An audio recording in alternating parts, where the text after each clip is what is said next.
বিন্দু করে রাখতে চাই, যারা সাম্প্রতিক আইনজীবী ময়দানে আপনাদেরকে চিন্তা ভাবনা মাথা থেকে পাহাড়ের তোমাদের একটাই মেসেজ হতে পারে যে অনেক টাকা রাখতে পারবে না, এরা চলবে না,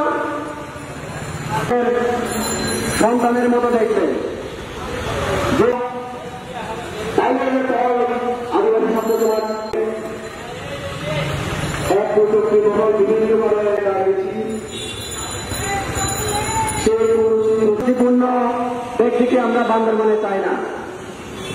বিনোদ খেয়ালকে শুভেচ্ছা জানাচ্ছি। আজ আপনারা সকল অন্যায় বান্দরবান কোন ময়লার স্তূপ নয়, কোন সেরকম আমরা শিক্ষা কর্মকর্তা হিসেবে বান্দরবানে চাই দিতে হয়, আমাদের আইডি কার্ড প্রদান করতে হয়। আজ দর্শন হচ্ছে, খুন হচ্ছে, সেই এবং আমি বলতে চাই আসলে এই